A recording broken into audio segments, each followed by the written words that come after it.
Exercise importance అందరికీ తెలుసు. Exercise అన్నిట్లోకి ది బెస్ట్ ఎక్సర్సైజ్ వాకింగ్. ఎందుకంటే ఇది అనువుగా ఉంటుంది, ఖర్చు ఉండదు, అన్నిటికి మించి అన్ని వయసుల వాళ్ళు దీన్ని చేయొచ్చు. అయితే చాలామంది చేసే పొరపాటు ఏంటంటే ఈ వాకింగ్ని తప్పుగా చేస్తూ ఉంటారు. ఇలాంటి ఈ తప్పుల వల్ల ఆరోగ్యం సిద్ధించాల్సింది పోయి అనేక సమస్యలు వచ్చి పడతాయి. కాబట్టి మీరు వాకింగ్ ఒకటి చేస్తూ ఉంటే కొన్ని తప్పులు చేయకుండా జాగ్రత్త పడాలి. ఇంతకీ ఈ తప్పులు ఏమిటి? వీటిని ఈ వీడియోలో మనం తెలుసుకుందాం.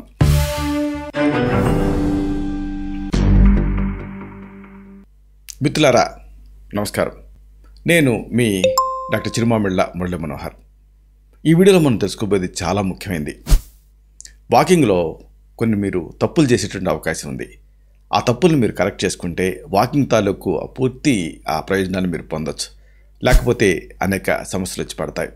ఇది మీరు గమనించాలి. ఇక్కడ ముఖ్యమైనటువంటి విషయం ఒకటి ఉంది. వయసుతో సంబంధం లేకుండా వాకింగ్ చేయటం వల్ల శారీరకంగా అనేక ప్రయోజనాలు ఉన్నాయి. చిన్నవాళ్ళు వాకింగ్ చేయొచ్చు, మధ్య వయస్కులు చేయొచ్చు, వృద్ధాప్యంలో కూడా చేయొచ్చు. అన్ని వయసుల వాళ్ళకి ఈ వాకింగ్ అనేది అనువైంది. ఇది అందరికీ తెలిసిందే. అయితే చాలామందికి తెలియదు ఏంటంటే వాకింగ్ చేసేటప్పుడు కొన్ని తప్పులు చేస్తారు. కంప్యూటర్ భాషలో ఒక ఎగ్జాంపుల్ ఉంది. If feed the rot you will get rot as printout అని. తప్పుగా వాకింగ్ చేయటం వల్ల దానివల్ల అనేక సమస్యలు వచ్చి పడతాయి. కాబట్టి వాకింగ్ అనేది కరెక్ట్గా చేస్తున్నారా లేదా అనేది మీరు తెలుసుకోవాలి. ఇక్కడ మీరు గమనించండి, నడుస్తున్నప్పుడు అదే పనిగా కిందకి చూస్తూ ఉన్నారా?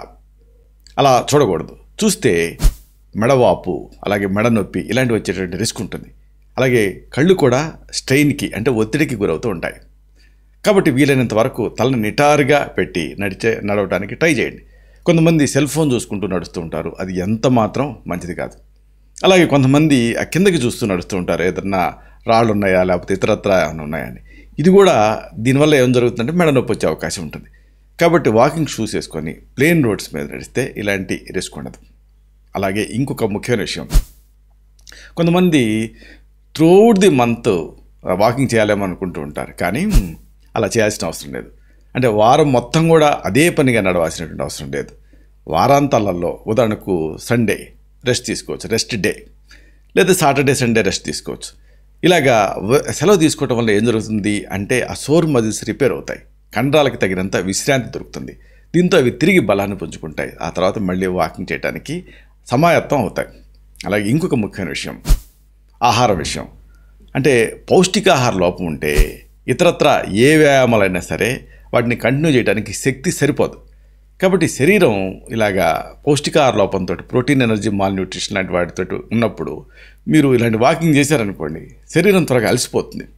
కాబట్టి rest is the best treatment. ఇలాంటి సందర్భాల్లో విశ్రాంతి కోరుకుంటుంది, బద్ధకంగా అనిపిస్తుంది. కాబట్టి తగినంత ఎనర్జెటిక్గా ఉండేటటువంటి డైట్ని తీసుకోవడం చాలా అవసరం. అలాగే ఇంకొక ముఖ్యమైన విషయం ఏంటంటే అనారోగ్యంగా ఉన్నప్పుడు కూడా శరీరానికి ఆ విశ్రాంతి ఇవ్వకుండా అదే పనిగా వాకింగ్కి వెళ్ళకూడదు. దీనివల్ల ఆరోగ్యం మరింత క్షీణించేటువంటి అవకాశం ఉంటుంది. శరీరం సంపూర్ణంగా యాక్టివ్గా ఉంది అనుకున్నప్పుడు మాత్రమే ఏ వాకింగ్ అయినా ఏ ఎక్సర్సైజ్ అయినా చేయాలి. ఇది చాలా ముఖ్యం. ఇంకొకటి, సామర్థ్యానికి మించిన ఆ అడుగులు అస్సలు వేయకూడదు. ఒత్తిడికి ఆ కండాల మీద ఆ ప్రెషర్ పడుతుంది. దీంతో ఆ కండాలలో వాపు, ఇంకా మోకాళ్ళ నొప్పులు, నడువు నొప్పులు ఇలాంటివి వచ్చేటువంటి అవకాశం ఉంటుంది. కాబట్టి ఆయుర్వేదం అర్ధశక్తిగా వ్యాయామం చేయమని చెప్తుంది. అంటే మీ శక్తిలో సగం మాత్రమే వినియోగించి ఎక్సర్సైజ్ చేయాలి.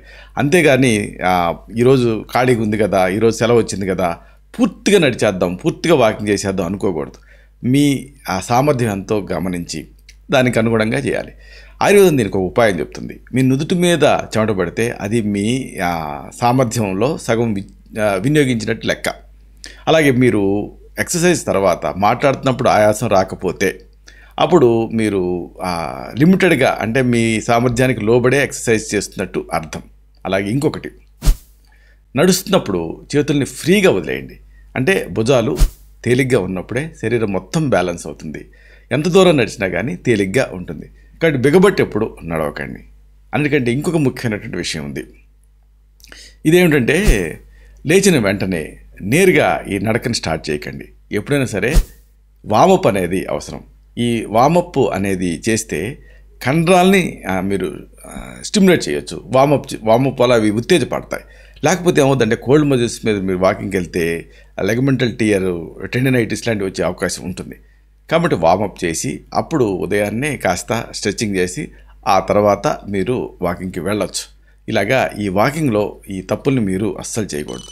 చేస్తే అప్పుడు మీకు మంచి కంటే చెడే ఎక్కువ జరిగేటువంటి అవకాశం ఉంది. కాబట్టి ఈ వాకింగ్ విషయంలో ఈ జాగ్రత్తలన్నీ కూడా మీరు పాటించాలి.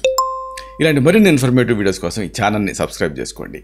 అలాగే ఈ వీడియోలు అప్లోడ్ అవడంతోనే ఆ విషయం మీకు తెలియడం కోసం బెల్ బటన్ క్లిక్ చేయండి. అన్నిటికంటే ముఖ్యంగా ఇలాంటి చక్కటి అద్భుతమైన విషయాలు ఇతరులకి ఉపయోగపడటం కోసం ఈ వీడియో తలకి లింక్ని మీ సర్కిల్స్తో షేర్ చేసుకోండి. శతం జీవ శరదో వర్ధమానః, శతం హేమంతాన్ శతం వసంతాన్.